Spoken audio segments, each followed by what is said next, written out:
Welcome to Conscious Evolution, an antidote to meaninglessness. A podcast by Robert Cobbold.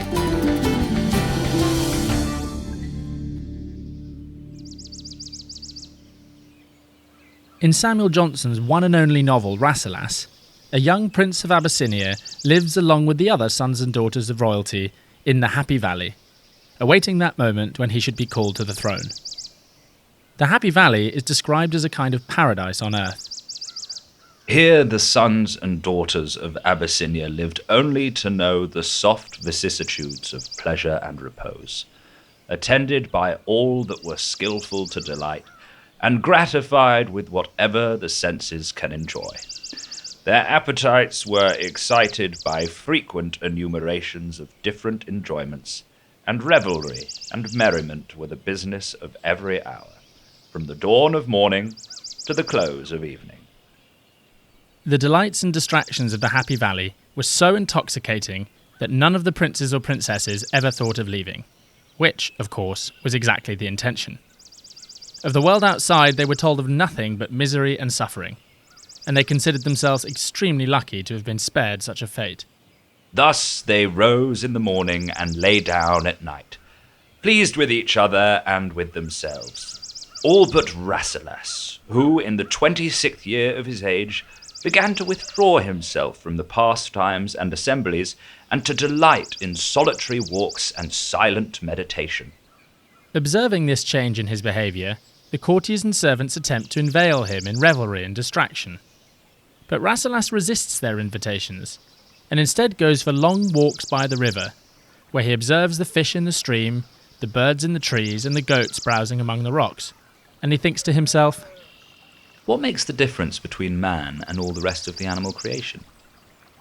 Every beast that strays beside me has the same corporal necessities with myself.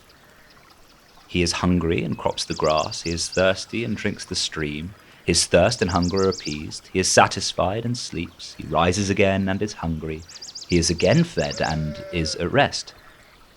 I am hungry and thirsty like him. But when thirst and hunger cease, I am not at rest. I am like him, pained with want, but am not like him, satisfied with fullness. I can discover in me no power of perception which is not glutted with its proper pleasure, yet I do not feel myself delighted.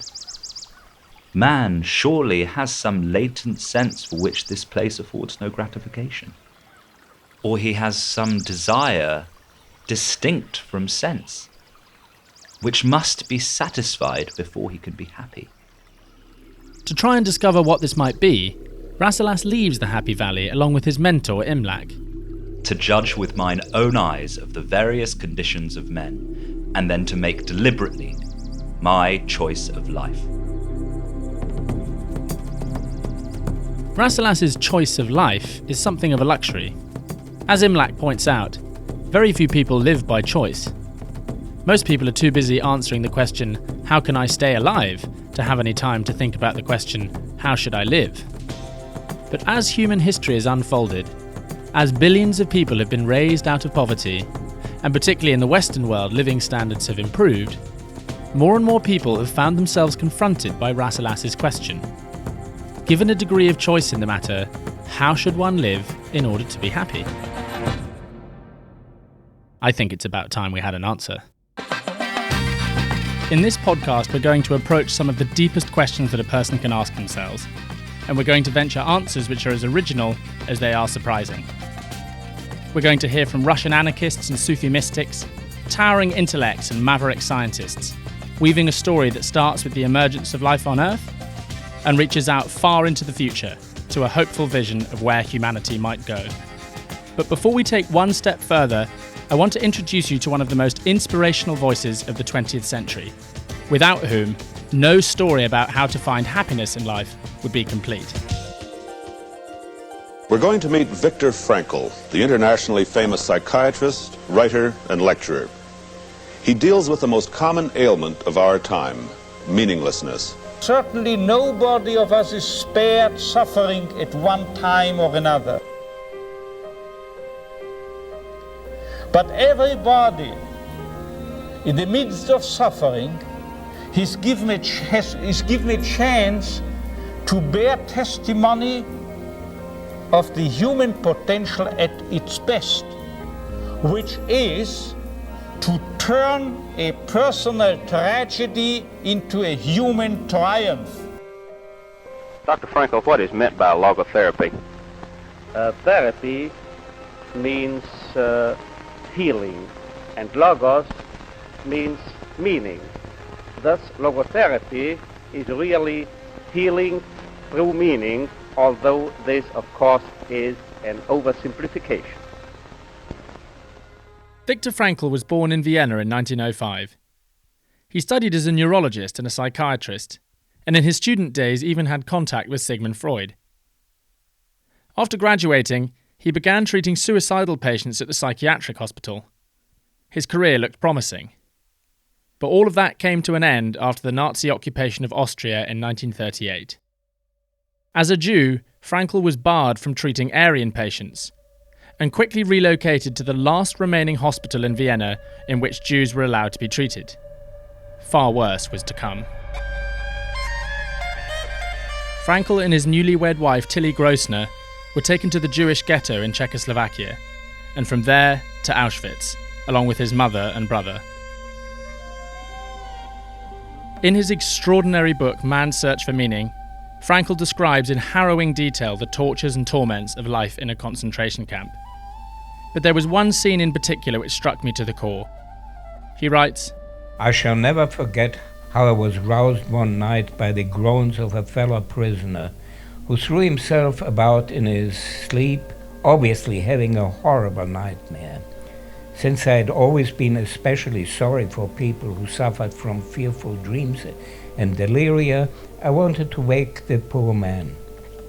Suddenly, I drew back the hand which was ready to shake him, frightened at the thing I was about to do. At that moment I became intensely conscious of the fact that no dream, no matter how horrible, could be as bad as the reality of the camp which surrounded us and to which I was about to recall him."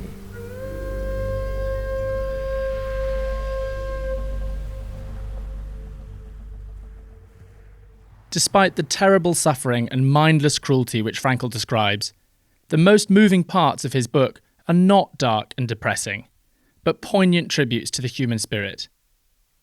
On his second night in Auschwitz, he writes how he was woken by the sound of music.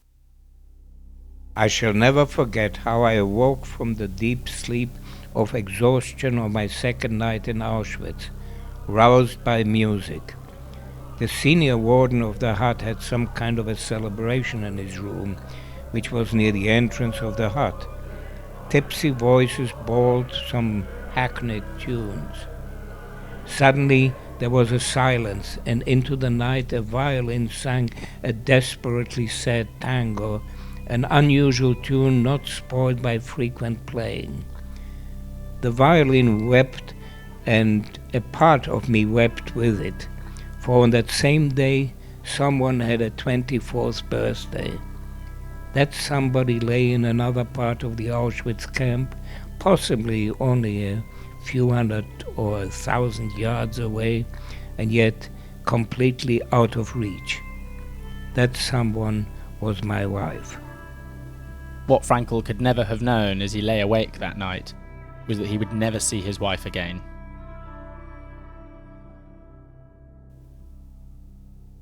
When the war ended and Auschwitz was liberated in 1945, Frankl was the only member of his family who survived. But despite this terrible loss, despite everything that he'd been through, Frankl refused to let what had happened to him define the trajectory of his life. The lesson to be learnt from Auschwitz, he said, was not that life was meaningless or full of suffering, nor that humans were inherently evil. The lesson one could learn in Auschwitz and in other concentration camps in the final analysis was those who were oriented toward a meaning to be fulfilled by them in the future were most likely to survive. In order to put this insight into practice, Frankl returned to work as a psychiatrist after the war, but this time with a different focus. Rather than studying the pathologies of mental health, Frankl believed that if you could orient people toward finding meaning and purpose, you could fortify them with the inner strength needed to overcome the suffering that life inevitably entails. He wrote, "Life is never made unbearable by circumstances, but only by lack of meaning and purpose." Dear listeners, conscious evolution is a philosophy which argues that global cooperation is the necessary next stage in the evolution of life on this planet. But the tricky question is, how do we get from here to there? And how can it be done without the need for a world government? It's all very well saying nations need to cooperate, but how will citizens have their say? And how do we make sure that governments act when it's not in their short-term interest to do so? The only workable solution that I've ever come across is Simpol. Simpol provides a pathway out of destructive competition between nations and towards fruitful global cooperation. A growing number of politicians around the world support it, but in order for it to work, we all need to support it. Humanity needs global cooperation in order to survive this century. By signing up to Simpol, you actually take a practical step to help us get there. You can do so right now at simpol.org. And now, back to the podcast. By the time of his death in 1997, Frankl was one of the most well-known psychologists in the world, and his book Man's Search for Meaning had sold millions of copies.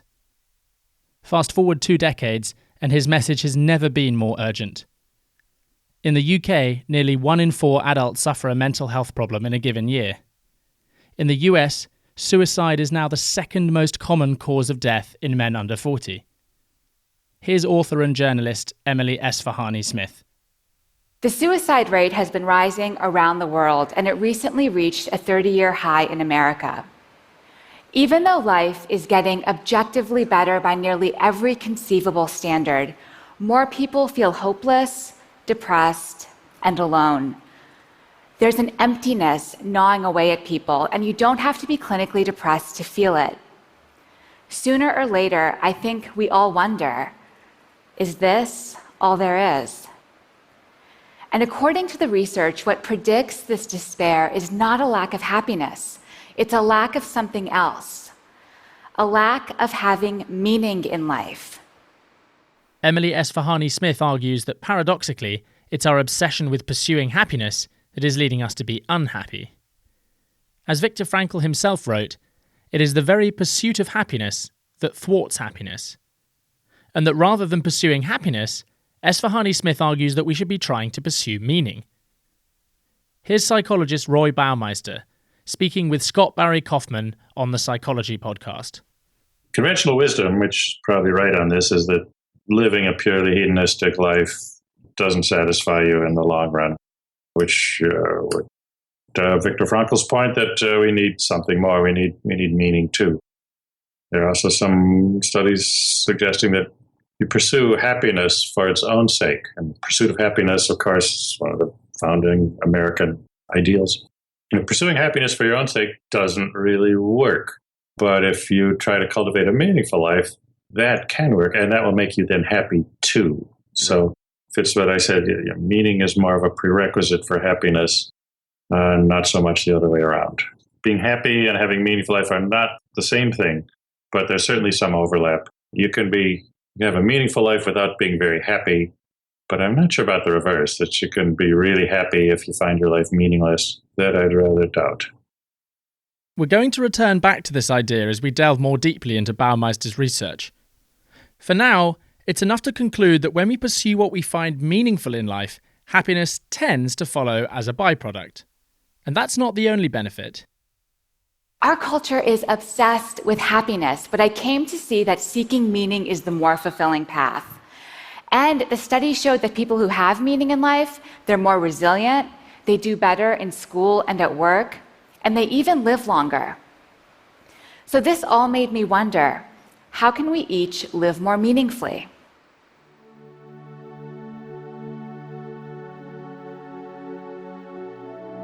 For thousands of years, the answer to Emily's question was to be found in religion.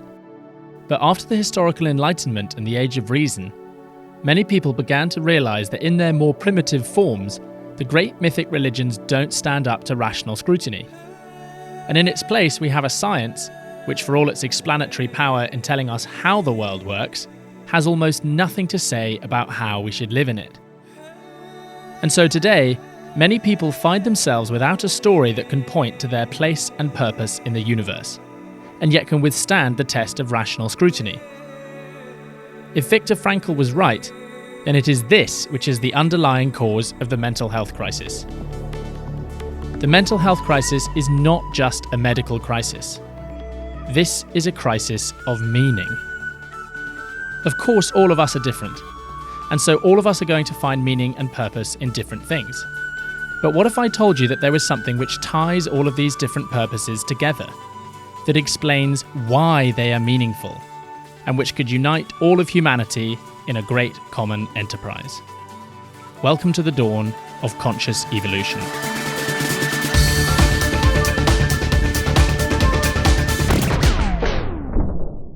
I'm aware that this is rather a bold claim. Okay, it's a massive claim. And so if you're skeptical, you're absolutely right to be. But just as the age of religion had their stories about how to find meaning and purpose, I see no reason why the next phase in human history can't have its own story. In this way, I invite you to think about the current breakdown of meaning and narratives not as the end of history, but as a necessary transitional phase. Perhaps we had to eschew all grand narratives in order to rediscover them. Perhaps we had to distance ourselves from the sacred in order to reimagine it. Before we can begin, the first thing we need to know is, what are the things that people find meaningful? Then I need to know, how are these things different from short-term pleasure or happiness? And why, from an evolutionary point of view, do we experience these emotions in the first place? I interviewed evolutionary psychologist Sarah Hill in order to get a better picture. From an evolutionary perspective, we expect that positive emotions are our brain's way of rewarding us for doing things that historically have promoted survival success or reproductive success, or caring for children, other things that get our genes transmitted. And our negative emotions are things, it's our brain telling us not to do things that generally have harmed our ancestors' ability to survive and reproduce. And in terms of happiness, just sort of overall well-being, I would sort of conceptualize that as being a sign that you're doing more things to help the likelihood that your genes are going to get into the next generation than harming, right? And so feeling good and feeling bad is sort of it's just our brain's way of telling us whether we're doing the right things or the wrong things. And so I think about happiness as being a signal that we're doing things to promote survival or reproductive success. Now, if you think about it, this makes perfect sense. Try this thought experiment. Imagine two cavemen who stumble across a gooseberry bush in the savannah. One of them loves gooseberries, and whenever he eats them, his brain gives him a hit of dopamine. The other one doesn't have this circuitry in his brain, and so he's relatively indifferent. So what happens? Well, the first one stuffs his face, of course. He eats as many gooseberries as he can, and every single time he does so, his brain rewards him with a hit of dopamine.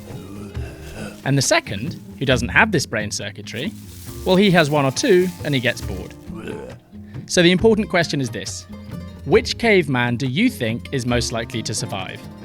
Which caveman is most likely to pass on his genes, and to pass on his genes, which includes the genes for his brain circuitry, to the next generation?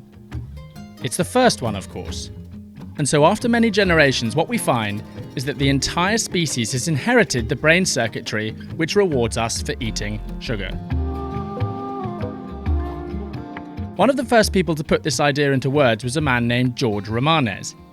He writes, "Pleasures and pains must have been evolved as the subjective accompaniment of processes which are respectively beneficial or injurious to the organism, and so evolved the purpose, or to the end, that the organisms should seek the one and shun the other."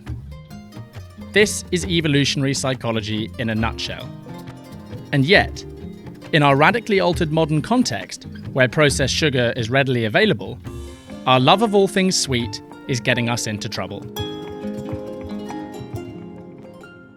Here's Sarah Hill again.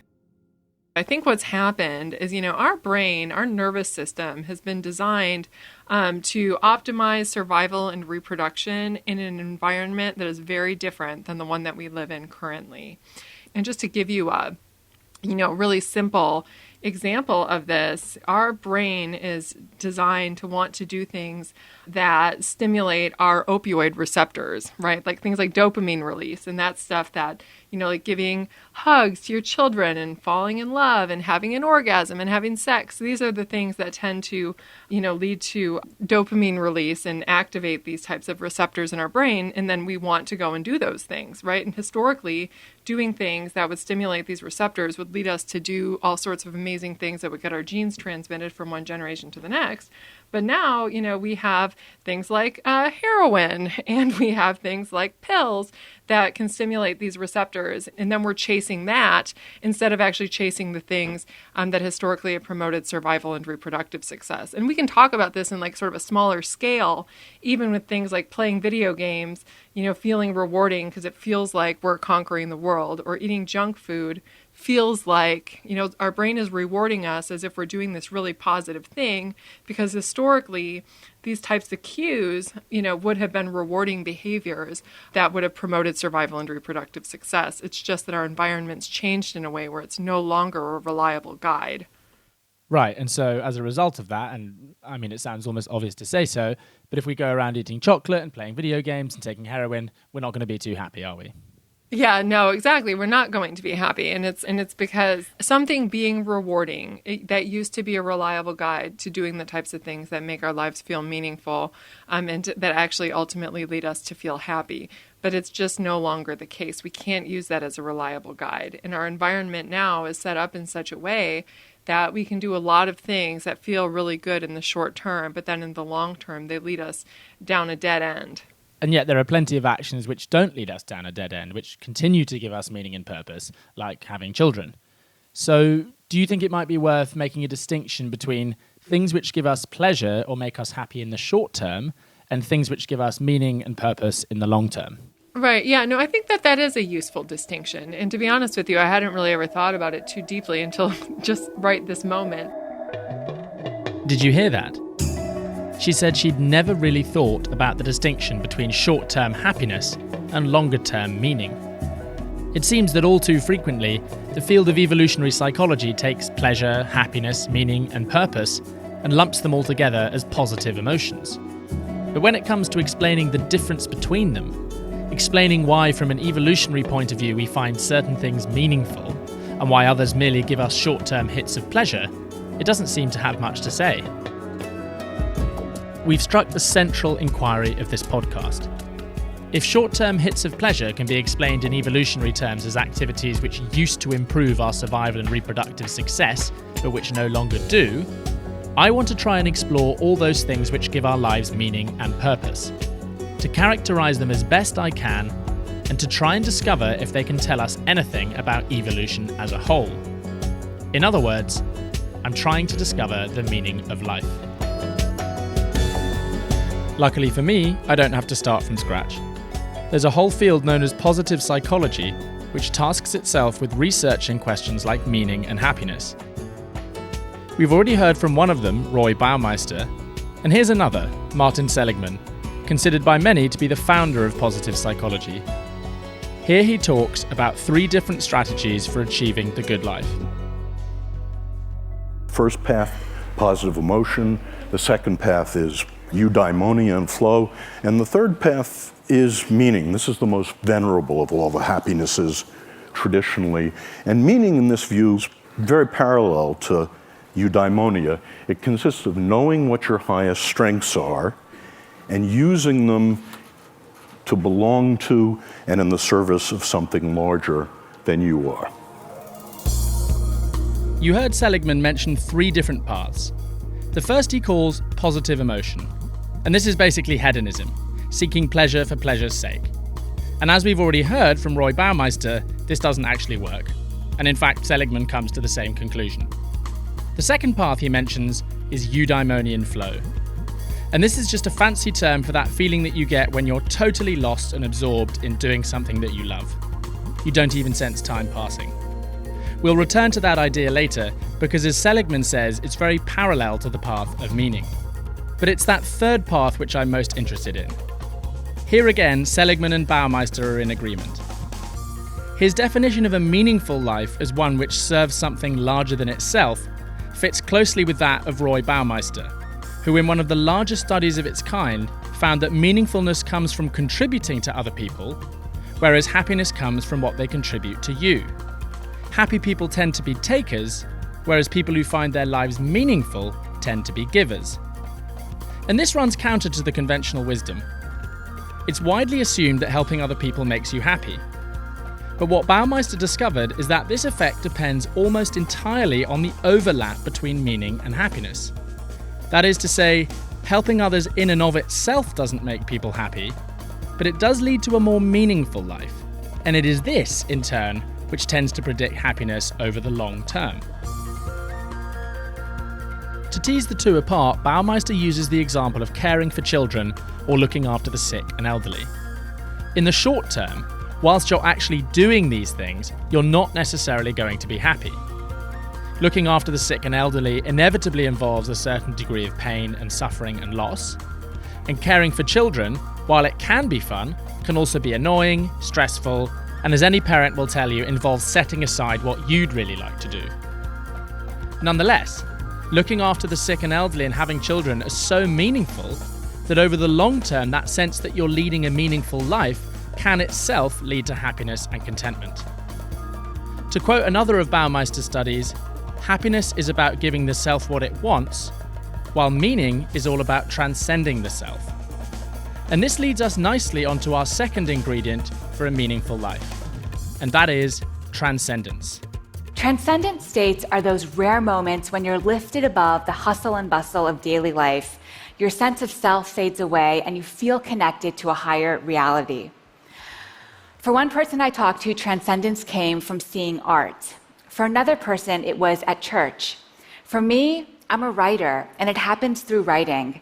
Sometimes I get so in the zone that I lose all sense of time and place. And these transcendent experiences can change you.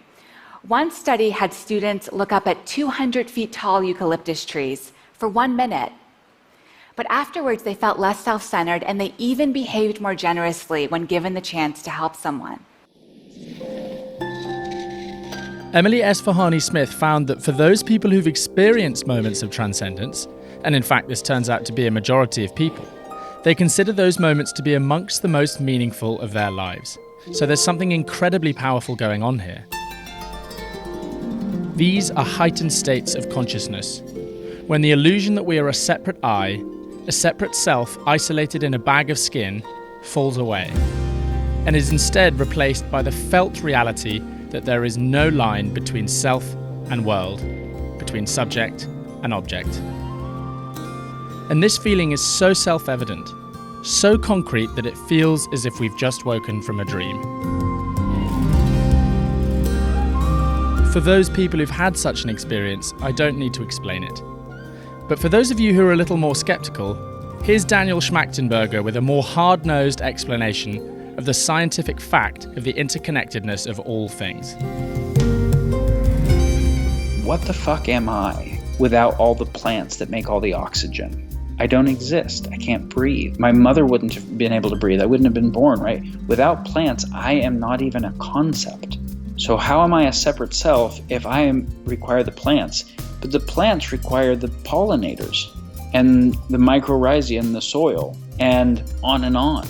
And what would I be without gravity? I'm not fucking anything without gravity or without electromagnetism. What would I be without the people that came before me that made the language within which I think all of my thoughts, that has actually patterned the way in which I think and feel and structure the world, right? And I start to say, well, shit, I wouldn't exist without all of it. So that South African saying, Ubuntu, I am because we are, is actually profound. Meaning me as a separate self, right? Okay, so take gravity away, take electromagnetism away, take the plants away. I'm floating in the middle of a universe with I'm not even floating. There's nothing holding me together, right? Like the concept of me as a separate self is nonsense. It's a misnomer. Now, it's possible to understand what Daniel is saying in a cerebral, factual kind of way, but it's quite another for that knowledge to become part of who you are. Just as I can know logically that worrying about the future is irrational, it's quite a different thing to actually stop worrying about the future. It's one thing to know the truth, and another to live the truth. And it is this deep, embodied sense of knowing that I really am inseparable from all that exists, and actually living in that way, that is the essence of those moments of transcendence. They are so powerful that even the briefest of glimpses can be enough to change us permanently for the better, to make us feel less afraid, and more generous even, as Emily Esfahani Smith points out. So there's a kind of positive feedback loop between these heightened states of consciousness, helping others, and meaningfulness, as each tends to reinforce the others. And notice how it's not necessary to be religious to experience transcendence. It could come from awe at the beauty of nature, or getting lost in the creative process. Although, of course, there are spiritual practices which for thousands of years have been used to reliably induce just these kinds of experiences. In my book, I tell the story of a Buddhist meditator who one day was meditating and felt like his sense of self just dissolved. He described it as, as the self being a veil that just kind of fell away. And what resulted was this feeling of connection with the world around him and with everyone around him. Perhaps it's that heightened feeling of connection and presence which can help explain the third piece of our puzzle of a meaningful life. And that is creativity. For as Steve Jobs once said, creativity is just connecting things. For Esfahani Smith, it's writing. For others, it may be painting. But creativity isn't just about art. Creativity extends into all areas of life. An entrepreneur hatching a business plan, a carpenter fixing a door, or a scientist coming up with a new theory to test. These are all acts of creation. Your choice of clothing can be creative. Making a joke can be creative. Even daydreaming can be creative. In the very act of living, laughing, and loving, we can be creative just by being fully present and alive in the moment. This is what Martin Seligman referred to as eudaimonian flow. Here's what positive psychology professor Scott Barry Kaufman had to say about flow and creativity. Okay, this is what people who are creative have been saying for many years is what is guiding their creativity. Pure, focused, internally motivated, not externally motivated. No one's giving you an explicit task other than the task may be go do something you love doing. That's the extent of the task. But no, self-motivation, positive emotions, decrease of anxiety, loss of self-consciousness, and being completely immersed and absorbed and losing track of time. I think that is what is most crucial to creativity and to flourishing and personal meaning and happiness. Once again, the positive psychology research seems to be pointing to some sort of crossover between losing your sense of self, doing something that you love, and a meaningful life. In Roy Baumeister's study, he found a high correlation between people who considered themselves to be creative and people who found their lives meaningful.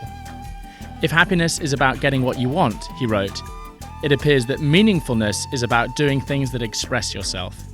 And just as we can think about transcendence as moments in which you lose your sense of self, we can think about creativity as those moments in which you are being open to experience or being adaptable.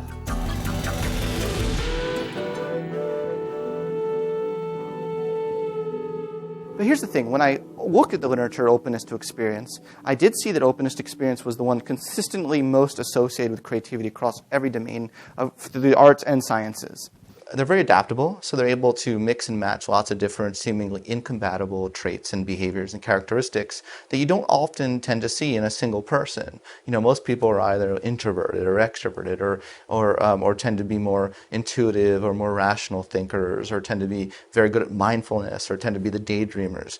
And you find that creative people mix and match lots of stuff, so they know when to be really mindful of their surroundings and really observant, and they also know when to go within and think about their own daydreams and think about their own visions of the future and figure out how to integrate all these different things. So far, the positive psychology research seems to be indicating 3 different kinds of behaviors, 3 values, 3 pillars of a meaningful life. The first is cooperation, serving others, serving something larger than yourself, and connecting with other people. The second is transcendence, heightened states of consciousness when we are lost in awe at the beauty of the world, when we lose our sense of self and we connect with something much deeper, more profound, more real even. And the third is creativity, when we express that which is unique within ourselves and we bring it out into the world. And this can also be thought of as the ability to be adaptable and open to our experience. If these are the things that humans find most meaningful, how do they differ in evolutionary terms from those things which give us short-term hits of pleasure? And what can this tell us about evolution writ large? Next episode, we're going to take a closer look at the evolution of cooperation. We're going to hear how cooperation came to be left out of the biology textbooks, leaving us with an impoverished view of evolution as a cruel and heartless process where only the vicious can survive. Instead, we're going to hear how cooperation has been the major creative force in evolution, from the single cell right the way through to human civilization. And we're going to try and discover why, from an evolutionary point of view, cooperation gives our lives meaning and purpose.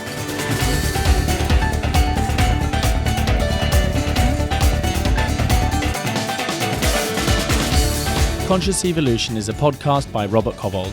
Editing was done by Thomas Glasser and sound design by Mark Pittam. Rasselas and Samuel Johnson were played by Max Mark, and Viktor Frankl was played by actual Holocaust survivor Werner Reich. You can hear more about his incredible story by looking up his TED Talk, How the Magic of Kindness Helped Me Survive the Holocaust. I'd also like to give a special thank you to evolutionary psychologist Sarah Hill for speaking to me, and to Robbie McInnes and Anta Dean for all their expertise in the art of podcasts. But above all, I'd like to say thank you to the incredible Afro-Celt sound system for letting me use their extraordinary music in the soundtrack. All of the songs you'll hear in this episode are by Afro-Celt Sound System. You can check them out on Spotify, and if you've never listened to them live, go. It's spectacular. To find out more about the philosophy of conscious evolution and to listen to the other episodes, go to consciousevolution.co.uk.